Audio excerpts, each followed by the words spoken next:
I was talking to Brian over at Nice Price about some new podcast bump intro music. Our own, like, rights free. Yeah, I mean, he would make it. Obviously, we would pay him, and he sent me something back. And I like the drum. I like the drum pattern to it, but almost was a little too ominous, right? It was a little like too dark. And I said, "Can you give me a little more Michael McDonald? You know, something where that would cause Gilio to start singing like Michael McDonald." He goes, he's just like, okay. So we'll see. We'll see what Brian cooks up in the future. In the meantime, we'll just keep going with bootlegged old news intros. So let's make this happen. Let's podcast alongside Joe Gilio. I'm Joe Ovias inside Eford Studios, downtown Raleigh. Thanks to Empire Properties and thanks to Copiers Plus. Check them out online at copiers-plus.com. I truly appreciate Drew and the crew at Copiers Plus. We cannot do what we do without the financial support of Copiers Plus, and even the structural support, giving us Kyocera printers so we can run this LLC. However, there is you now have, it's like you're a kid with a new toy, Joe. Yes. This is a problem. You came into the studio today all excited, all giddy. He's like, you want to see what I printed out today? I'm like, oh, no. No, I asked a very important question. Are you sure it was a good idea? No, I'm having regrets. To give me access to the Kyocera. Hey, at least I have a PIN number and we can track who's in charge of what. Yeah. Save your business some costs yourself. Go to copiers-plus.com. What'd you print out? I printed out, I mean, it was just an innocent type tweet from our friend Nada. So I just saw his tweet. He saw my tweet like, hey, I get it. Like, Kansas as principal shouldn't be a home dog, but you have to look at Houston's metrics. Like, Houston defensively is the best team in the country. And I was like, okay, cool. But this feels like, as we talked about in football season, this feels like, hey, no, really, fuck you. We're still Clemson. Like, no, we're still Kansas. This is still the Big 12. This is still a conference that they had won for, 15 years in a row. And then sure enough, they came out and they just put it on Houston on Saturday. So I do believe that is from the middle of the first half when Nada was like, okay. Okay. All right. Well, speaking not of begrudgingly, just, it was just kind of like, okay. Speaking of the, F you, I'm still whatever. I mean, that was Armando Bacot after they beat Duke Saturday over the weekend. Hey, man, hell of a game too. ACC runs through me. You go up against big men, I'm going to dominate you. Too small on Kyle Filipowski and everything else. That was not the case last night in Chapel Hill, where Clemson was the desperate team that really needed another signature win, doing it on the road at UNC, the top dog in the conference, a contender, a title contender. That could really help them out. And sure enough, desperate team goes in there. They're lights out to start the game. So now you can add a UNC win to their wins against Alabama, TCU. South Carolina continues to look better and better. South Carolina won last night, too. Their tournament team. So all these things are trending upwards for the ACC. Look at Virginia doing the thing again. Look at Clemson getting a key win. This is important. My Deeks. You left out my Deeks. Your Deacons. We went down to Atlanta and somehow survived the gauntlet of McCamish Pavilion. So from a league perspective, last night was a good night for the league. But UNC fans do not care about the league. They care about their Tar Heels. And last night was, I don't want to say last night was predictable. Okay. Last night was how are you going to respond after the big Duke win? You could see it going one of two ways. Either they're going to continue to put the hammer down and make the conference theirs, or they're going to experience the hangover. And while their hangover wasn't as bad as your hangover last week, because remember, they're younger. They can overcome hangovers a lot quicker than us olds. They bounce quickly. It clearly was a Duke hangover. And Armando Bacot after the game pretty much explained it in plain details about how Clemson came in as a desperate team and they really just had bad practices and even showed up late for the shoot around ahead of this game. Was the hunger level different for them? For sure. They were definitely a more hungry team. They played harder. They got all the loose balls. They're more physical, tougher, smarter. You said you saw the Georgia Tech loss kind of coming, and it sounds like you saw this one coming too. So when you feel that, what can you do, or what can the team do when almost like you feel it's there on the horizon? Yeah, well, we started off practice bad in the first half of practice on Tuesday, and we responded. We made an adjustment that second half of Monday, and we had a good practice going like the rest of the practice, but going into the day, not getting out there on time for warm-ups and things like that. I mean, it's no way we could have predicted it, but I'll say we won't make that mistake again. Again, that was Armando Bacot after the game. Shout out to our guy, Rod Baxley, who would put that out on social media. You know what this was for Carolina? And, this is where we have to take a step back and give credit to Hubert Davis for what he's done in getting them to this point in the year at 18-5. Mm-hmm. The team that played last night was last year's team. You had Bacot, who was good, 24 points, 13 rebounds. You had one of the guards, RJ Davis, was good. He's been okay. I mean, but he was fine. Fine. I get it. He took 22 shots, but he still scored 22 points. Okay. Yeah. So you had two guys going, and the rest of the roster. Yeah. No Seth Trimble in the game last night. The rest, Cadeau at the end of this game, he got benched, I believe, because of a defensive missed assignment, or they pinned a late. They pinned the coaching staff pinned a late defensive bust on Cadeau, benched him. Way too much Paxton Wojcik in this game. But as Roy Williams would like to tell you, the time to teach a player like Elliot Cadeau is on a Tuesday night in February, so that in March, when the lights are bright, he is now not making that same mistake. Yeah. So totally understood what Hubert Davis was trying to do there, but.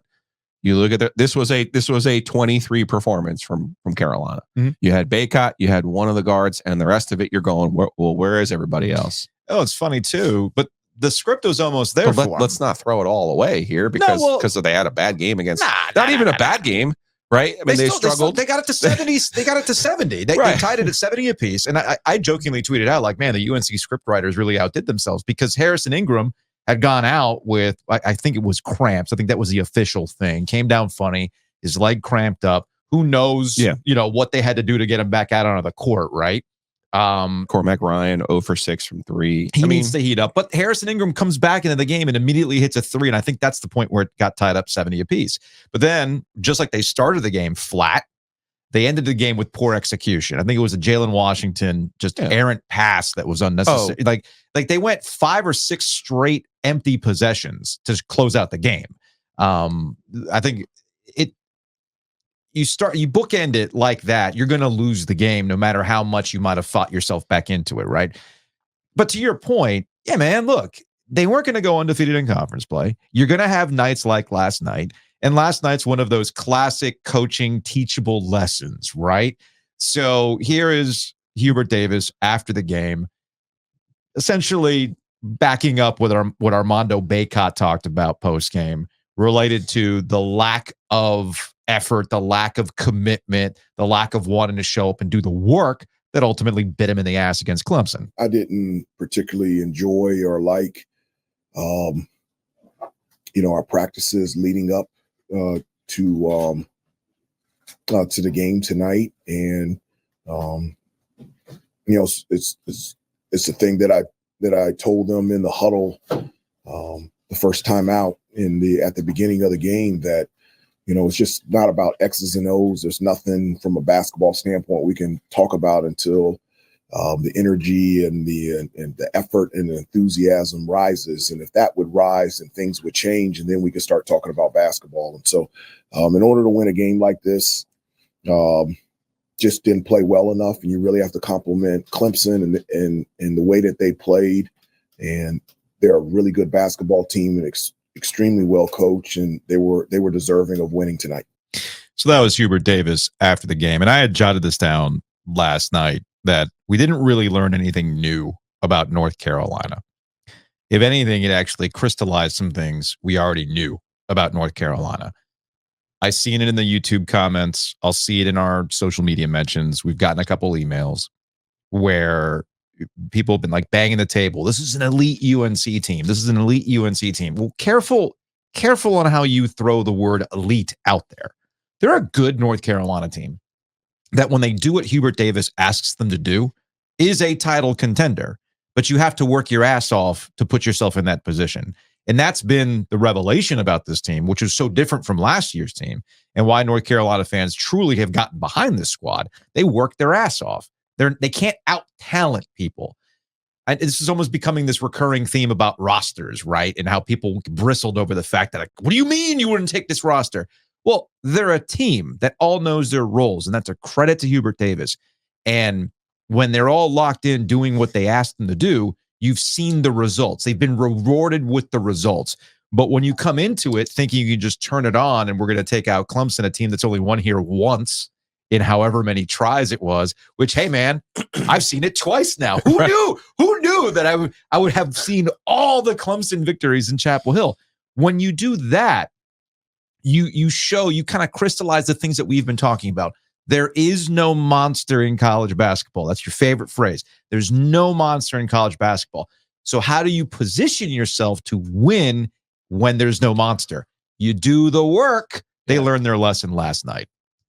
I'll put this on the yellow pad if the Heels would like. Just to crystallize it for them. Okay. Because sometimes math is your friend. When North Carolina gives up 80 points or more, their record this year is 2-4. 2-4. Mm-hmm. When they hold their opponents to 80 points or fewer, to under 80 points, 16-1. So sometimes it's that simple, man. I mean, sometimes it's that simple. I mean, again, I could put it on the sheet for you. 16-1. When basically what I'm saying is when you defend the way that they have, and they've been excellent. Yes, they have. They win. Mm-hmm. The one loss was Georgia Tech. Again, a game that was decided by one player hitting a circus shot and the other one not. You know what I mean? I'm glad you brought up the Georgia Tech game, because some folks brought up the Georgia Tech game. I didn't think that was some sort of clunker. No. It was Okay. Thank you for reminding me, because I saw a little bit of that last night. In that, hey man, this Carolina team got caught by a trap game ahead of the Duke game, and then the Duke win cost them this game. I'll give you the Duke win cost them this game. If you buy into the hangover effect, I'll give you that. We saw an element of that. I don't buy the Georgia Tech trap game thing. I don't. I'll hit you though with what some people love to tell us, like, why don't you ever give the other team credit?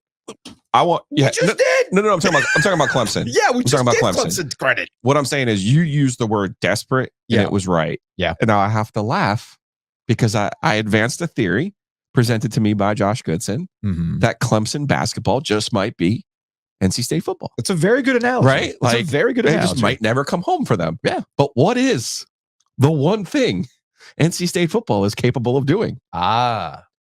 Beating Carolina.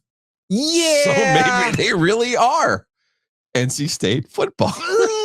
That's a little bit of a stretch, because maybe they just needed to get the one win out of their way in Chapel Hill. They needed this one. They were desperate. I love the way that they played. Harrison Ingram, you mentioned the cramps. He was obviously not on his game last night. No. Shefflin was. PJ Hall was. This Baycott, kind of went. They held serve with each other, Hall and Baycott. I love watching PJ Hall play. And then you have the push there. And then I thought the play where Cadeau got lost was the Gerard 3. That was the dagger late. And that's the thing for Clemson all of these years that's been missing. Right? It's just, can they have one guy who can stroke? Like, if we sat here, we could come up with like 8 great shooters at Carolina. We can come up with like 8 great shooters at Duke. Heck, we can come up with like 5 great shooters at State. Like, if I made you sit there and your kids' lives depended on it, could you come up with one good 3-point shooter in the history of Clemson basketball? You'd be like, Iker Iturbe. You're like, I don't know. Shout out to my guy Terrence Oglesby. T.O. There you go. You just saved your kids' lives. You found one. I should text him. You want to come on the show? I just shouted you out. One other note before we get to housekeeping. So I joked about, hey man, I've witnessed every Clemson win in Chapel Hill, all 2 of them. As one listener joked, if I had a nickel for every time Clemson wins in Chapel Hill, I'd have 2 nickels. Do you know the one player in UNC history that has lost to Clemson twice at home? It's got to be Baycott. It's right? Baycott. He's like the only dude left. The only dude left on the court last night. So hell of a distinction. Hell of a distinction for Baycott. Housekeeping. Couple housekeeping notes before we get to some ACC bracketology. Big thanks to Enovana for sponsoring housekeeping. Check them out online, ENOVANA.com. Yeah, it does have a jingle to it. Do I hear Rand or do I hear Gwyneth? I don't know, Gwen man. Stefani. I think there's something to there. Gwyneth Stefani. What am I doing? I think there's something. I think there's something there. We're gonna have to workshop that. Inovana came out to the house yesterday. They're coming out to the house every couple of weeks. Now, full disclosure, I've used other cleaning services in the past. Right off the bat, key difference with Inovana: ask questions. They asked like, "Hey, is this something that you handle? Do you want us to handle this? Is this cool?" That's awesome because every house is different. There are certain things that you really are like careful with. They want to know. And that's great with Inovana. And may I suggest, what's better than anything else on Valentine's Day? A clean house that you didn't have to do. There's all sorts of cliches on Valentine's Day. Get out of the cliches and get a clean house. You can do one-time cleaning. You can schedule cleaning. It's all great. Enovana.com. Check them out. Enovana. Podcast alert. We have sunsetted Young Gun. Young Gun is no more because Bryce Young is no longer a rookie. There's no reason to chronicle his rookie season anymore. So what are we going to do with the Panthers? Well, we're now going to chronicle how that team is killing us. So Young Gun has been rebranded to This Team is Killing Us, hosted by Lauren Brownlow and Dimitri Ravanos. You don't have to change your feed. You don't have to change anything. There's a new episode that dropped yesterday. Speaking of new episodes, a new Law of the Wolf, which is more personal Law of the Wolf, with the Play for K yesterday or from 2 days ago. Yeah, it was such a great event. As I said in the podcast, people think I'm very critical of NC State, which is accurate. Yeah, it's fair. But I do think it's fair when a school or an entity does something right, that you praise them for the things that they do right. And obviously, the Play for K games it's the best thing going. Big thanks to Longleaf Swine for sponsoring Ovia's and Giglio. They jumped on last week, and you still have time to order your big game menu. So tomorrow, that would be Thursday, if you're listening, because I know people don't listen to the podcast the day it drops. They usually sometimes catch up. All good. So Thursday is your last day to order from their Super Bowl menu. Pickups are from 4 to 6 on Sunday. They've got awesome stuff like sausage dip. They have the sausage dip? Smoked fish dip. Smoked onion dip, oyster crackers to go along with that. The pimento cheese, which they have on the menu all the time, is absolutely fantastic. And you have your mains, the smoked whole chicken wing set, which I've had their chicken wing. Like you get the whole wing. It's not broken up. Right. You don't get your little drums. You don't get your flats. It's the whole wing. And the brisket, and they're fantastic. Brisket, spare ribs, sides like pimento mac and cheese, and of course the slaw. So again, last day to order this for the big game is on Thursday. Big thanks to Longleaf Swine for jumping on. Yeah, go to longleafswine.com to order, and then you could pick up on Sunday between 4 and 6. Now, I know I made a little bit of a joke about the ACC and bracketology, and like it was a good night. Although you were joking, it might not be a good night for NC State. We'll talk to Patrick about that in a second. But should we talk to Matt Davis about bubble insurance? Yeah, I mean, if you're an NC State fan and you do this to yourself every year, I mean, you definitely want a little bit of peace of mind. The best thing to do is give him a call, 919-779-8277. You actually talk to a real person and save yourself some money on all of your insurance needs. Or, of course, you could go to theoginsurance.com.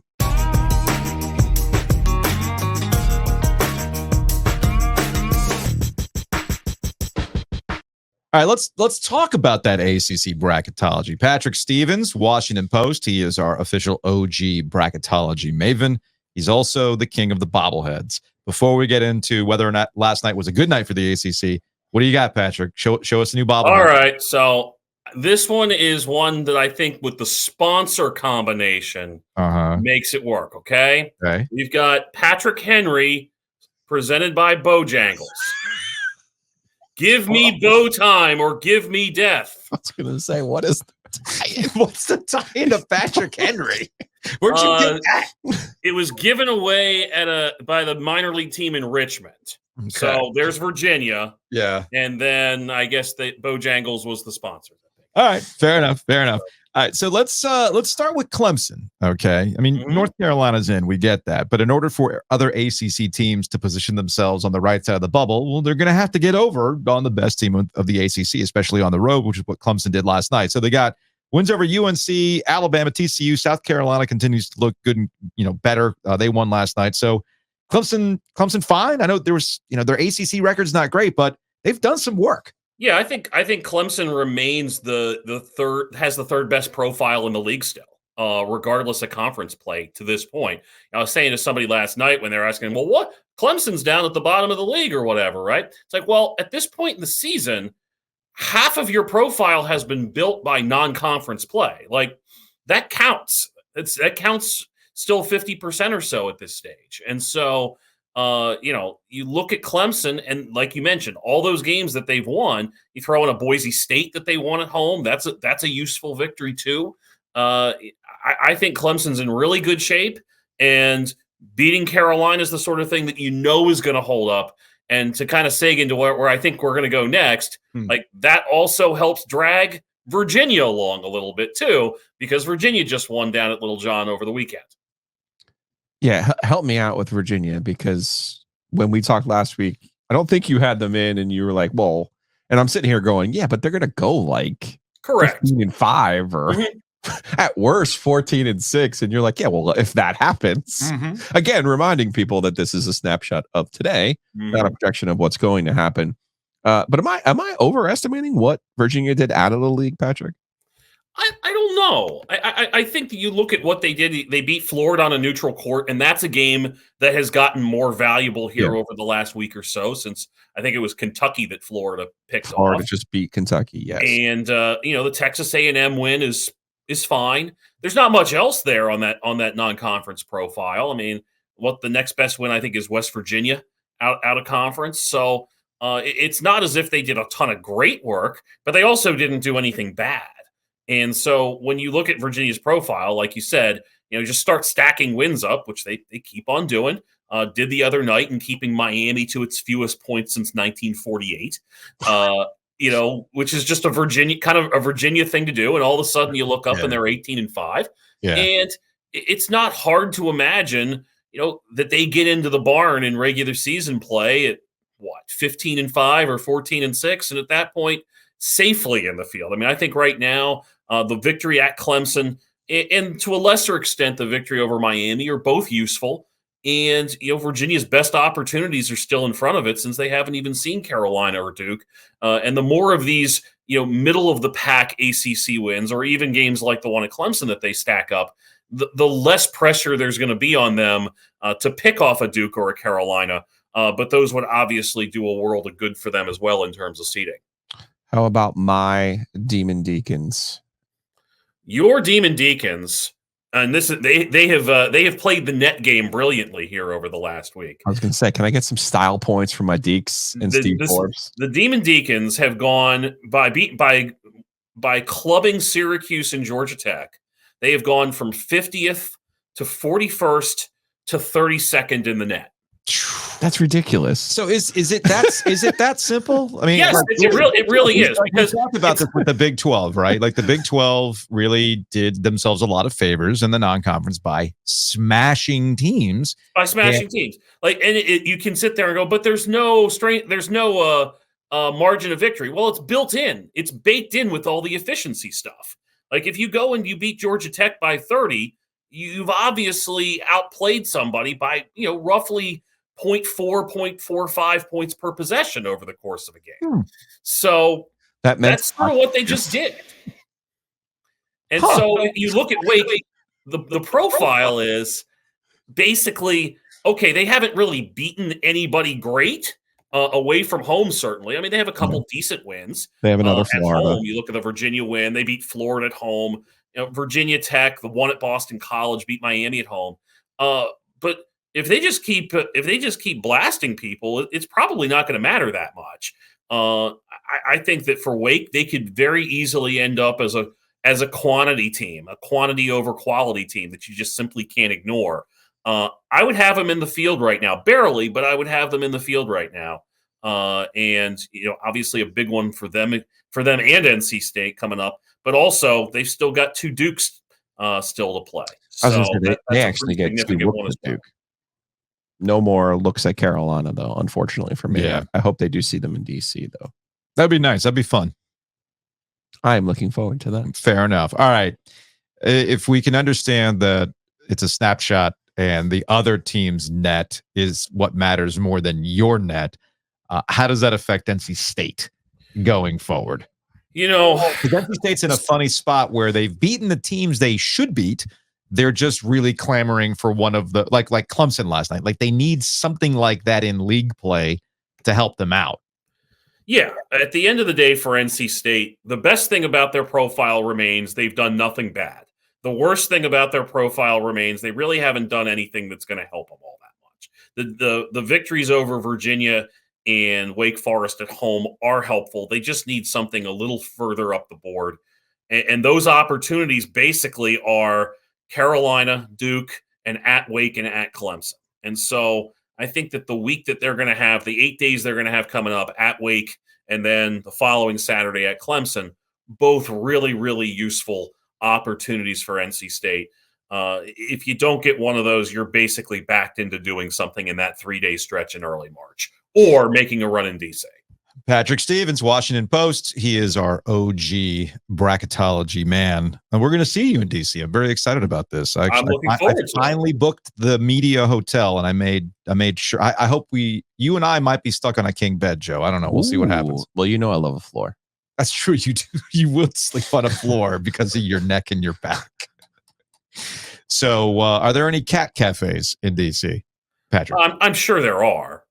Oh, we're totally going to do we're totally going to do a bracketology show from a cat cafe. All right. Well, I'll have to do a little bit of do some research on that to see if there's anything in that area. I'll bring the weed since it's legal. Yeah, and you guys can chill out in the cat cafe, and my eyes will just bring. Yeah, not only bring the weed, bring the allergy medicine. Will the weed do that? I don't know. That might make your eyes worse. All right, Patrick. We'll talk to you later, man. Thanks so much, guys.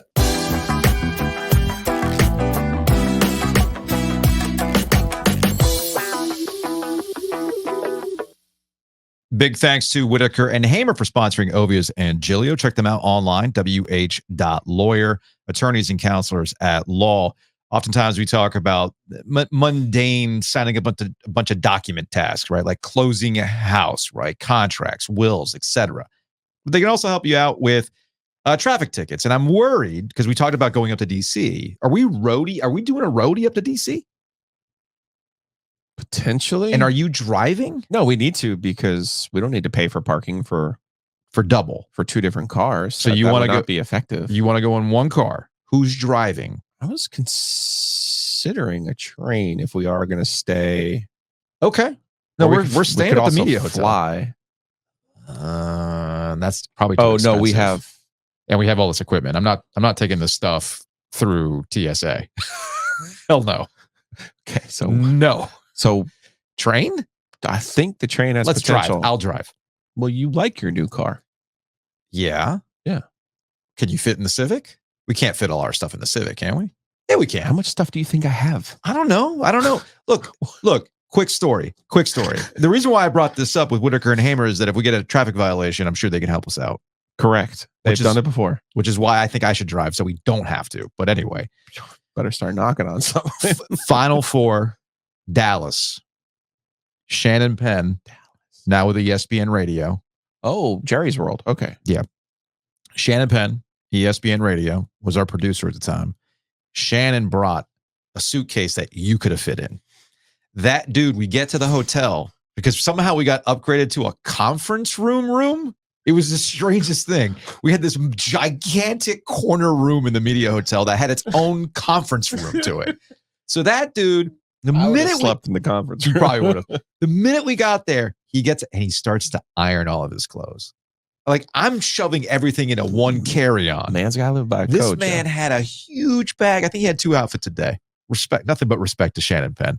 And speaking of outfits, maybe I just need to have multiple outfits all day thanks to Homefield. Check them out, homefieldapparel.com. OG140 is the promo code. You can save 15% off your order. Homefield just dropped new stuff from Carolina, Duke, and NC State. Some Big Four champion merch. They got NC State women's 1998 shirt that's pretty fire. All great stuff at homefieldapparel.com. Use that promo code OG23. Next topic, please.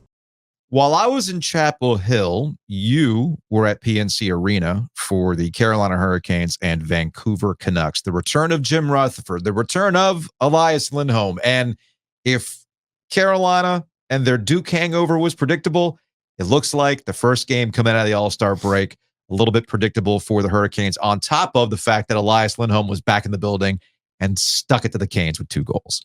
Yeah, you keep saying this was predictable, but the Canes have been a bad first period team this year. I don't know why. They have. They're also now 15-10 at home. That's not great. That's not great. No. Rob Brindamore after the game was asked about that post All-Star break slowness, but to your point, this has been a consistency for them in the first period. That was what I was afraid might happen. We were terrible to start, and then they were good. They were, we got lucky to get out of that first period with, I think it was even. And then we got a little better. I could tell. I knew we were going to get to it, and then, probably deserved better in the third. I mean, that was pretty good third period. Just didn't happen. I mean, if you'd have went in there this game and said you'd give up one even strength goal against these guys on a bad balance, you'd be like, okay, it's probably pretty good. But, they did a nice job just floating a couple in on the power play. And we got the bounces there tonight. They didn't go our way. That was Rob Brindamore after the game. Yeah, third period, Classic Canes 30-4 shots. Mm-hmm. That's crazy. Yeah. But special teams big in this one both ways. But you look at it and you go, sometimes we got to use Occam's razor, right? Elias Lindholm is a guy who, if you don't remember, was in the lost years, was one of the young, as Hayes Permar, famously sang about with Thank You, Svetch. Mm-hmm. Lindholm was one of the shiny objects at one point. And he ends up being traded in a blockbuster deal with Noah Hannafin for Teach Me How to Dougie Hamilton. Mm-hmm. And it was a changing trade for the franchise. And when you look at it, you go, okay, here's this guy we drafted. Wouldn't it be awesome if we get him back? Because Calgary is going through this big changeover. Vancouver ends up paying a ransom to get him.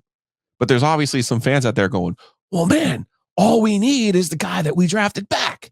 Which, of course, is one of Jim Rutherford's favorite things to do in the world. Yes, it is. And now that he's, in charge of the Vancouver Canucks and has done an amazing job. This is a team that was nowhere near the playoffs, and now all of a sudden has the best record in the Western Conference. So I thought Aho after the game saying, these are two teams. These are two really good teams going back and forth, and they played the way that we want to play in the first period and for stretches of the second period. And then you saw in the third period, we played the way that we wanted. We got to our game finally, but obviously it wasn't enough. So Lindholm scoring twice obviously has those people who like to apply Occam's razor to, well, see, the obvious answer is the answer. Just go get the guy. Go get that guy. That's not the way it was going to work out for the Hurricanes. So we'll see what happens with Vancouver too. 3-2 again on a bad bounce. So I don't think Kochekov wasn't great. Yeah, well, we have to determine, is it Kochekov when he's good and Kochekov when he's bad? Is it Kochekov when he's good, Kochekov when he's bad? Kochekov when he's bad. So. Okay, just double checking on that one. It wasn't. Again, 3-2 tight game, two teams playing a certain style. I thought it was good hockey. Certainly good hockey for February. Yeah, and I think that's probably my takeaway. I watched the highlights this morning because, again, I was in Chapel Hill last night. But I think the two actually have a commonality, right? That there are nights like this that are going to happen, and there's no reason to freak out or whatever it is. I mean, it's a game in February. It doesn't speak to any larger issues. And what we kind of know about the Canes are what we know about the Canes at this point, right? They kind of are what they are. Like you said, their first period was kind of slow. Their third period was classic Canes. Sometimes it's going to work out for you. Sometimes it's not. And of course, goaltending continues to be the most important aspect for the Carolina Hurricanes. And that's the thing that I'm going to be looking for going the rest of the season after the break, getting the goaltending into whatever form they want it to be. And I know that this feels like they're signaling to us in our conversations that that's the position they would be willing to make a change for, as opposed to a Lindholm or a big acquisition like that, because they just don't think that person's going to come in. But at the same time, and immediately make the kind of impact that you would want. At the same time, there is what is the cost to bring somebody in that's not necessarily playing out of their mind, that is such a huge upgrade over somebody like Kochekov. To me, going forward is you put the trust in Kochekov the rest of the way, with hoping that Freddie Anderson can get back into game shape and ready for the playoffs. But again, there's still some time for that to happen. We're still we're exactly a month away from the trade deadline. A lot can happen between now and then. We're moving on. So there was big TV news yesterday, Joe. Oh, I need you to explain this to me. Buddy, there's a lot going on here. And it's funny because when this was all happening yesterday afternoon, my timeline was blowing up. Like, can somebody please explain this like I'm 5 with what's going on? I think I just texted you. I don't know. Yeah, you texted me at 12:30 last night, and I wanted to joke with you. Do you not see my tweets? I've been tweeting about it all night. Anyway, so here are the basics of what was announced yesterday. This is not a report. This was announced by the various broadcast groups, including Disney, ESPN, Fox, and Warner Brothers, which includes Turner Sports. That would be TNT, TBS, True TV, Bleacher Report. You know, they have that stuff on the Max service and everything else. They're going to launch their own independent streaming service. It's a joint venture that they're going to run as their own thing. The basics here are that all properties from ABC, ESPN, Fox, TNT, and TBS, and the various other ancillary parts of Turner will be included. That also includes things like ACC Network, SEC Network, Big Ten Network, Fox Sports 1, etc. It does not include CBS and NBC. They've got their own thing going on. They got Paramount Plus, they got Peacock, right? Okay. So this is not going to be a one-stop shop for all things This is not NFL. like a Hulu, YouTube. Oh, and you're thinking NFL. Okay. Well, the NFL matters here because Sure. remember, CBS has their own NFL package. NBC has their own NFL package. That's what the big story of the year was, the fact that they put a playoff game on Peacock, right? So that's separate from this. Those two entities are not included. Why they're not included? I'm sure we'll find out why. Well, down the line. Why? Because ESPN is Disney is ABC. I'm gonna get to that because I do think there's a commonality between ESPN, Fox, and Warner Brothers and why they're the ones that are pulling this together. But to also get through the basics here, it does not include the regional sports network, right? So like we were talking about the Carolina Hurricanes. Carolina Hurricanes are not included in this. Bally's not included in this. That's their own separate thing. There's a separate conversation we can have about NHL Amazon. just take that over? And Well, they might. That's the thing. They might, because of all the regional stuff that's going on, and Amazon might be interested in this as well. So we don't know the price either. There's a lot of speculation on the price. It's not going to be cheap. No, it's not. The people who have been in my mentions like, oh, I'll pay 20 to 30 bucks. It might start at 30 bucks, Now but let me it's ask- not going to end at 30 Let bucks. me ask you a question. Yeah. Are these entities going to offer their channels to Hulu, YouTube, all the other things we're already getting them there? Or is this going to be the only way I can get these channels? No. So this is essentially, if you've already signed up for Hulu Live, like I have, right? Nothing changes. Okay. Nothing changes. This isn't like the WWE No. trying to go out on their No. own, or HBO going What do out you on use? their own. YouTube TV? No, I use Hulu. Okay, so if you have Hulu Live for essentially to replace cable, Yeah. and you have all these channels, nothing changes. You're still going to pay $90 a month or whatever it is So for now Hulu Live what without ads. is my incentive to get this well, extra network? if you don't give a crap about the rest of the stuff and you only care about sports and So- you're looking at saving money, that's why you would sign So up the for this. price point needs to be lower than the Hulu or YouTube offering. So my working theory on this is that we're about to enter into a level of tiers for television, right? Because my first read when I saw this news is that things like Hulu and YouTube TV have gotten so expensive that it defeats the purpose of replacing Sure. cable. Remember, the whole reason why these services came up and why people flocked to them is because they used to be $40. It's like $230 for my cable bill. Right. Yeah. It used to be X amount for your cable bill. Hulu comes in at $40 a month with ads. Without ads, I think it was like $45 a month, but now it's up to $95 a month. And between $70, I pay $70 for AT&T, Thanks, OG Media. right? $70 for AT&T fiber internet in combination with that $95 a month, we're creeping back up into cable territory, right? So I think they're going to give you tiers going forward. You want no sports? No sports. Here's your tier. You want all sports? Here's your tier. You want everything. You want everything? They're going to movie theater popcorn that thing, aren't they? What does this sound like to you, Joe? Cable. Oh, weird. Man, shout out to the tech bros, man. They reinvented cable. I mean, look, everything was getting so out of hand with the various streaming services. And all these companies found out the hard way that going on your own is super, super expensive to create the content. Yeah. Number one. So it used to be Disney would make their shows. They would then license them out to Netflix, and then that's how they'd make their money. But they thought, well, wait a minute. Let's cut out the middleman. Let's have our own service. We'll give you all the Star Wars, all the Marvel, all our Disney shows, right? And they found out, oh, shit, man, this is expensive. The other issue that these services are all dealing with, Max, Disney Plus, all that stuff, is customer churn. This is something about OG Media that we are learning. Congratulations to you.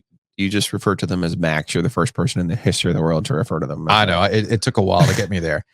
You know what the most expensive thing for us is here to do what we do? No, I do not. It's not the platform us to get a podcast platform. It's not any sort, StreamYard. That's not it. It's not the equipment. That's a one-time sunk cost. The most expensive thing for us is customer acquisition, audience acquisition. I need people to know we exist. Mhm. I need people to know we exist and then get them on the hook and get them to stick with us.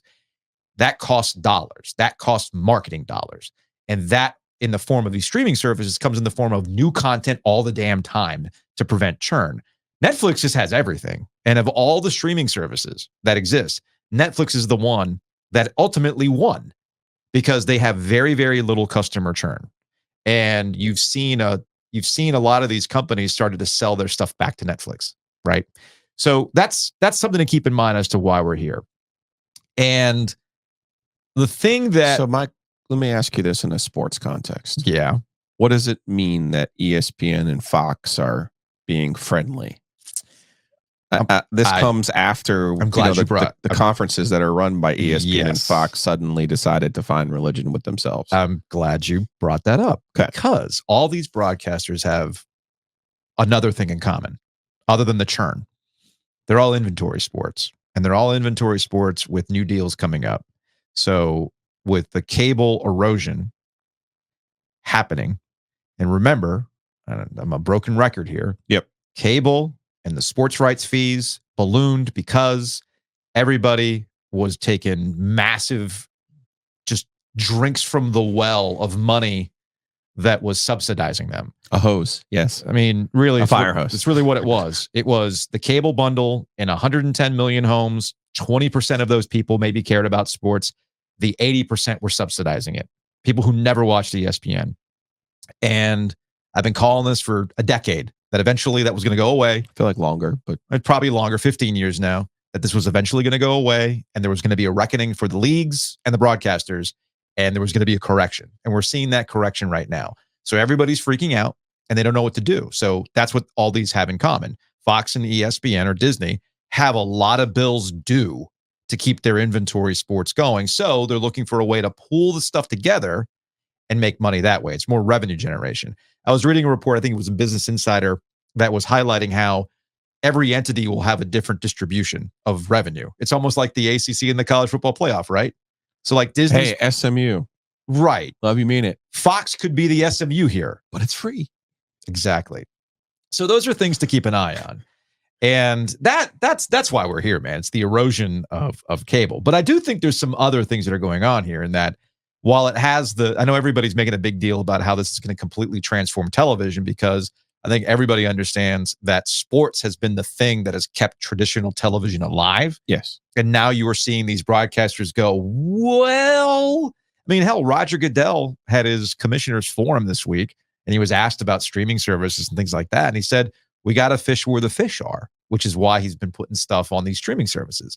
He was asked about the Super Bowl eventually going streaming, and he said, not while I'm here, but of course things change. One other note about this, which I find interesting. This has the potential to completely wreck the talking head industry. Like, I believe that the talking head apocalypse is finally about to happen. You talking about us, or are you talking about No, it already the happened. shows that are on? Yeah, it already happened to us. Sure. Okay, I'm talking about the Pat McAfees, the Stephen A. Smiths, the Mike Greenbergs.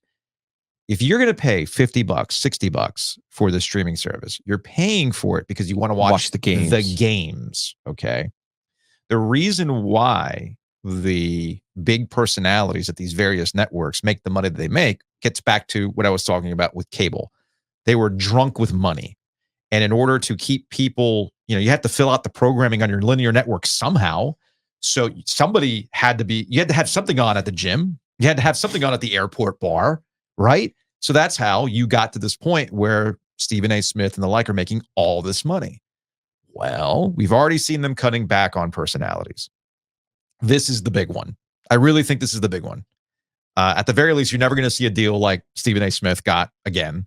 You're never going to see a deal that Mike Greenberg got again. Pat McAfee will likely go back to his YouTube licensing, whatever, at whatever rate it's going to be. But I do think this is the beginning of whenever this launches a couple years from now, those big contracts, they're going away. It's all about saving money, man. And when you realize that for the most part, the reason why people watch the ACC network or the SEC network or the Big Ten network, it is not for the stuff that runs from 1 o'clock in the morning until 7 o'clock in the evening. It's not the Big Ten biography? No, it's not. So, by the way, speaking of the ACC, I don't know what kind of footing the ACC is on here, too, right? Because if it's all just under one big jumble, that's the other thing, too. If it's all under one big joint venture, well, what's to stop these companies from saying we only have one NBA pregame set? What's to stop them from only having one NFL pregame? That makes a lot more sense for them. The NBA in particular. I think NFL too. Like, I don't know if you've tried to watch some of these pregames. I'll occasionally watch. I'll occasionally watch. Anyway, that's just something that happened over yesterday. Hopefully I explained it the best I could. But the key part, if you take anything away from this, it's that if you are a Hulu subscriber, a YouTube subscriber, and you pay for everything, nothing changes for you. If you don't give a damn about anything on Hulu and YouTube other than the sports, that's why you're on those services, you might be able to save at best $40 a month. But hey, $40 is $40, right? It's a cup of coffees. Exactly.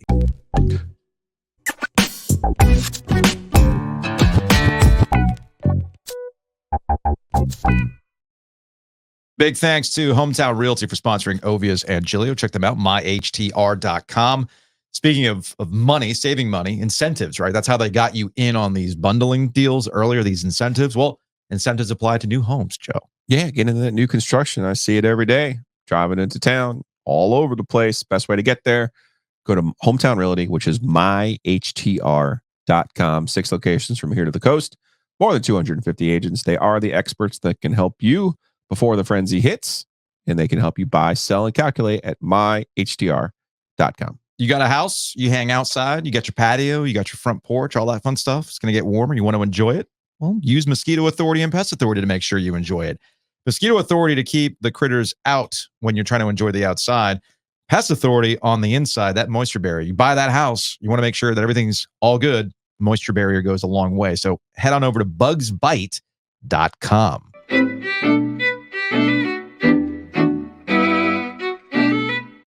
Joining us on the Heister Automotive Group hotline, CBS College Sports, Eye on College Basketball is the podcast. He is Matt Norlander. Matt, what up, man? Fellas, it's a pleasure to this is my first guest hit on the Reform show, so it's great to be back with you. Ovius, Joe, great to see you. I was just on with you and Stephen Hartzell. Yep.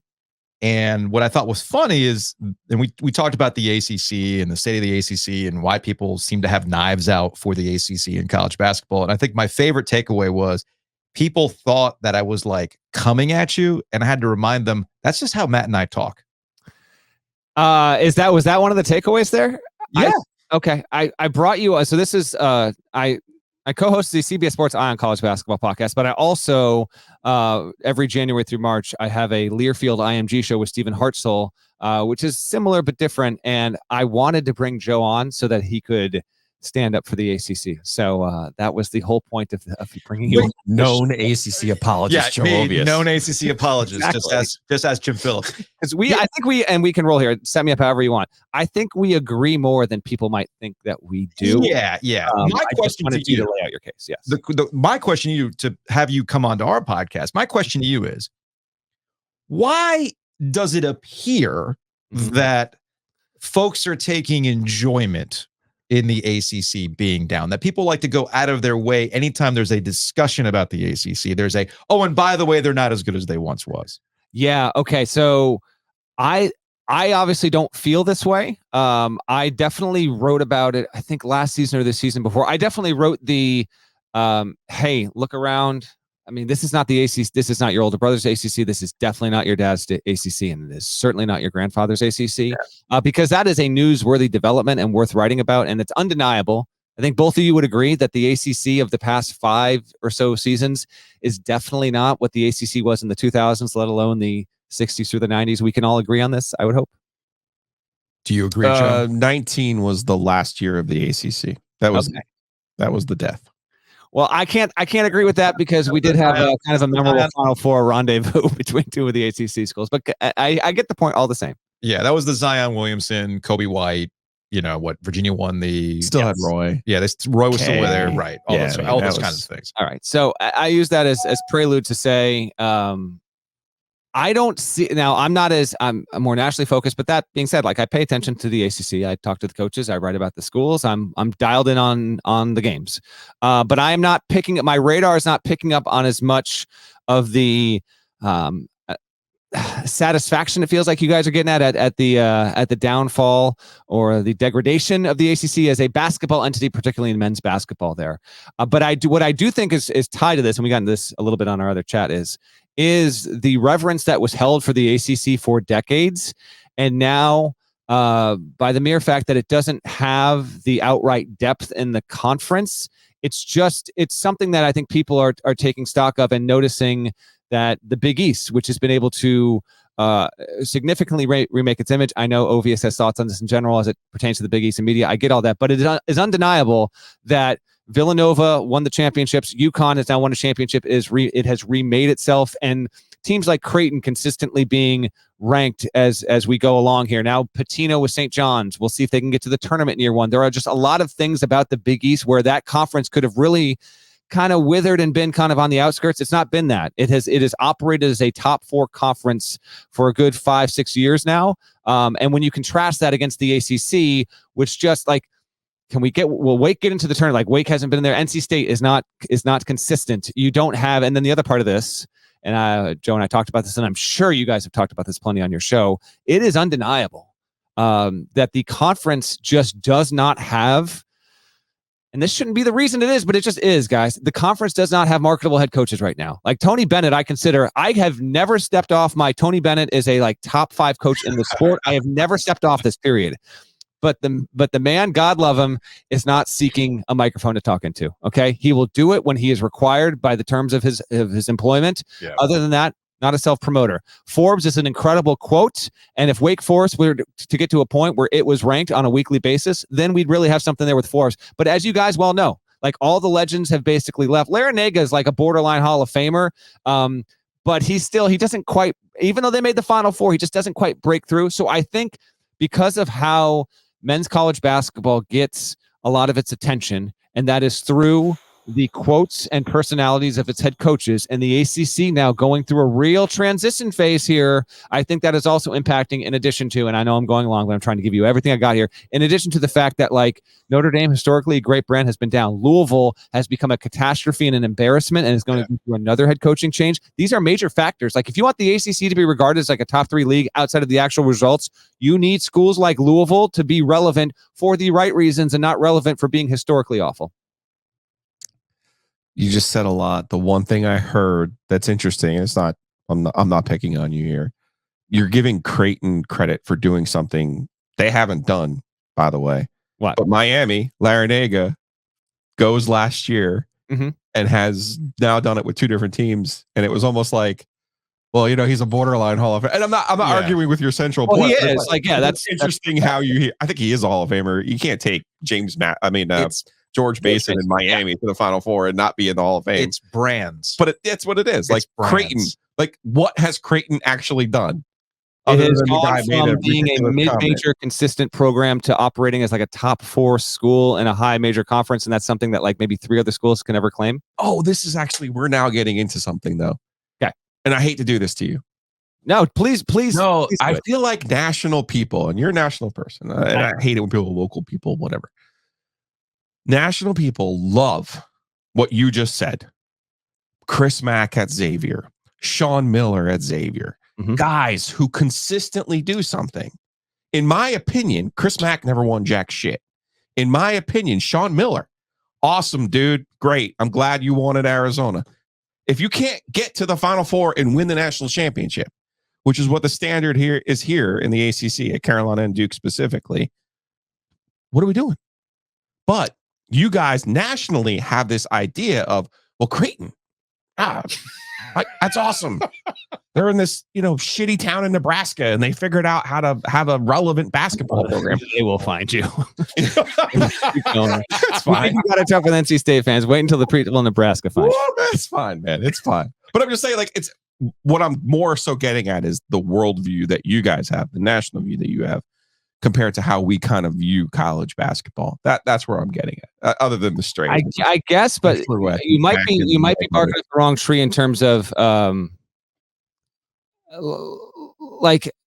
making the Final Four shouldn't dictate. I'm very anti using the NCAA tournament to validate the credentials of a coach or a program. I understand that broadly speaking, so much attention is paid to the tournament, and that's the double-edged sword of the tournament is that it's like, what have you done here? Yeah. But 98% of the energy or 95% of the energy that goes into making a successful season comes outside of what happens in 1, 2, 3, 4 games in a March tournament there, that I just don't hold programs to this stature.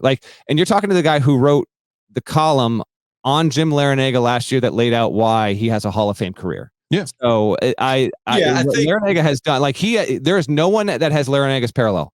Yeah. No one. He is the best coach at 2 programs to take a Final Four. No one's ever done it in the history of men's college basketball. So I would put him in. I say he's borderline because I'm not convinced he will actually ever get in there.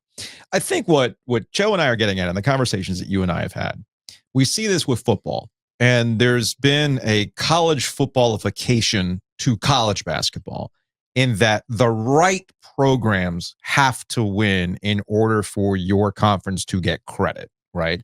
When we were talking on the College Sports Now podcast, you had mentioned, what happens if Alabama and Georgia fall off a little bit and things like that. Well, I think we have enough evidence to know that they're still going to get the benefit of the doubt. I mean, Texas, right? The right brand. Texas is constantly there are excuses to include them. Notre Dame is in the same boat. Excuses to include them in these types of things.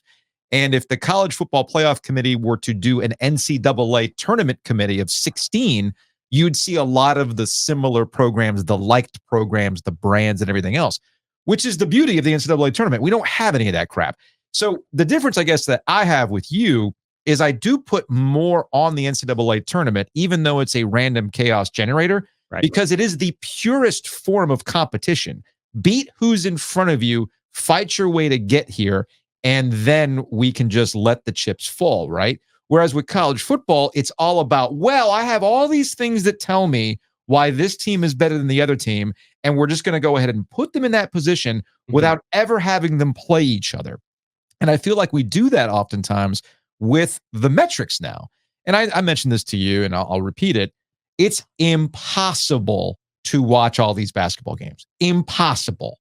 Correct. So you do what good columnists and reporters like you do. You use all the tools available to you. You have all the metrics.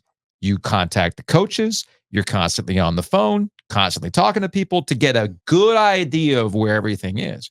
But even then, it's still hard to determine who is good and who is bad, because I think we can all agree that, and I know, Joe, you've mentioned this, the differences between teams 4 and 84 are not as great as you want to make them out to be. They're just not.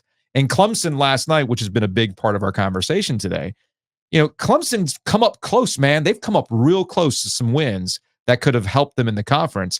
But we've seen their overall resume kind of funny, right? They got wins over Alabama. They got wins over South Carolina, which is good. They got that win last night in Chapel Hill. I mean, that should put them in the NCAA tournament. They're easily in the NCAA tournament right now. But if people are going to point to the conference slate as well. Look at their conference record. I'm like, yeah, but they also got good wins too, right? You guys know this, but I will repeat this because it might even, if anyone that's come along and started watching college hoops in the past couple of years, I guess it doesn't hurt to occasionally mention this. Your conference affiliation and your conference record are completely irrelevant. They do not come up in the committee room. I can guarantee you that the selection committee will not start talking about Clemson where it should be seated and it is comfortably in the field and say, that's ACC team. League's kind of down this year.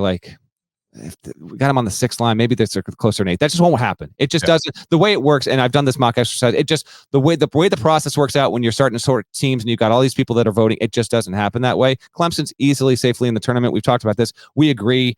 We even ran a poll on the Wednesday episode of Eye on College Basketball about how many teams the ACC is going to get in. It's a lock for 4. I think it's probably going to be 5. 6 is on the table, but it's going to have to break the right way. The question is where these teams wind up getting seated. UNC is going to be, I think, a 2.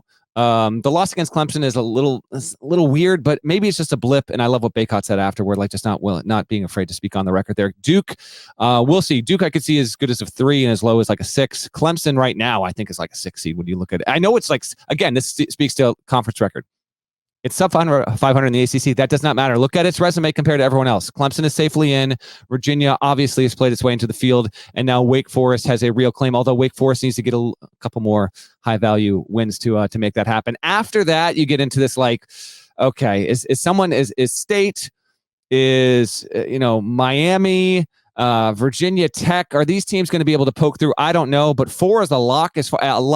And I do not use the term lock lightly. I think it is a lock to get 4 in. I think 5 is the most reasonable and likely scenario. So we agree on this. I think in terms of the quality of the ACC this season, I think we agree for the most part. And I will disagree with you guys on, not greatly disagree. I will disagree with you on, to a certain extent, how the ACC is discussed and perceived.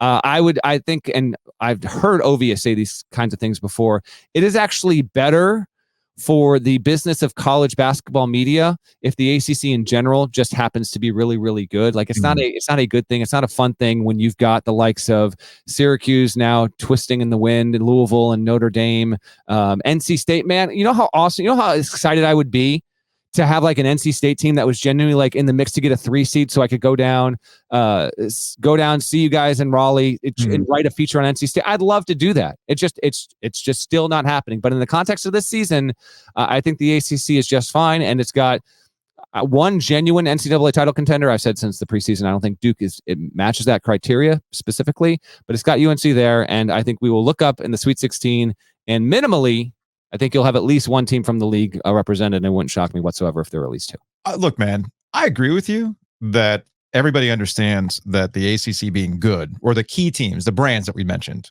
being good is healthy for college basketball. But you can't sit here and tell me that you don't see the trolling, Matt. That's different. But I'm saying it's not across the board. That's all I'm saying.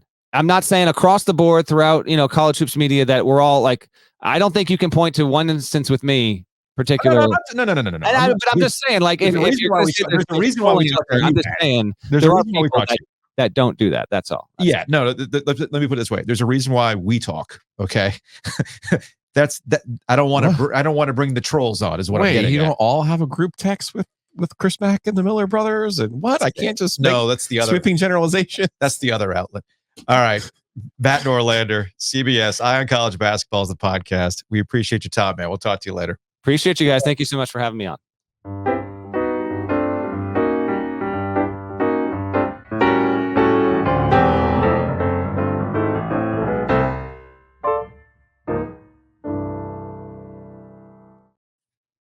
You heard the piano, Joe. Can only mean one thing. It's time to get out of here on some Hey Joe questions. Hey, baby, I hear the Blues are calling. Hey, baby, I hear the YouTube comments are popping. We're just going to focus on a broken out YouTube video that I had put out about Cam Newton being right about Brock Purdy, and that it's driving NFL media insane. That what Cam Newton had to say wasn't outlandish. Not in the least bit. I mean, clearly, as Kyle Shanahan confirmed this week, Brock Purdy wasn't the chosen one. They wanted to go to the original chosen one at one point with Tom Brady, right? I ain't recanting shit, I believe is my new favorite quote. Yeah, so Brock Purdy can't be all that in a bag of chips if Kyle Shanahan was still pursuing Tom Brady at one point in time, despite the fact that Brock Purdy, that's who I would be most upset at, not Cam Newton. I'd be upset at Kyle Shanahan. You wanted to bring old busted Tom Brady in? Brock Purdy had a better season than Tom Brady's last season. But I digress. From Cool Dude, 1173. No, Cam Newton makes you guys stupid. Cool. From Ryan, you bozos need to take up collecting Star Wars memorabilia or Pokemon cards. I prefer old pennants and stuff from dead teams. Thank you. And Nintendo. From Jordan, lose RB1, lose YR1, LT, any team. Name a QB who loses all that and wins. I'll wait. I mean, we gave you examples. Cam Newton will be another forgotten MVP in 15 years. Purdy will go down as a legend. Whoa, I did not see that coming. This is from LFAT L, 1864. I see why nobody watches this podcast, just L takes. All right. He's far more than one key difference than Jimmy Garoppolo. He is just better. Plain, period. Simple, period. You know what?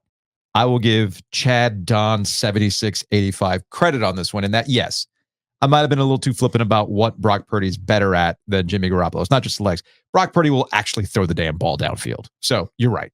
That is true. From Sticks Squad, these guys are complete idiots and obviously never watched a Niner game all year. True? Maybe? No. It's the NFL. They're on they're on TV all the time. You guys do know that Debo was out of the Green Bay playoff game in the first quarter, and you can tell the game was supposed to revolve around him with Debo in it. Oh, yeah, that's for sure. Okay. Yeah. Gotcha.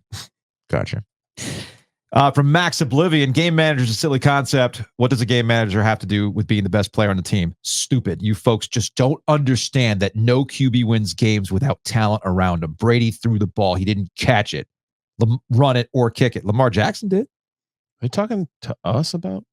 I don't know. I think sometimes when people get on YouTube. All right, here it is. I've already jinxed this thing enough times, so I'm going to put it out there for you. What's that? You clip this and you save. Okay, what did you just pull up? Do me a favor, Joe. Yeah. Read the date of when that bet was placed.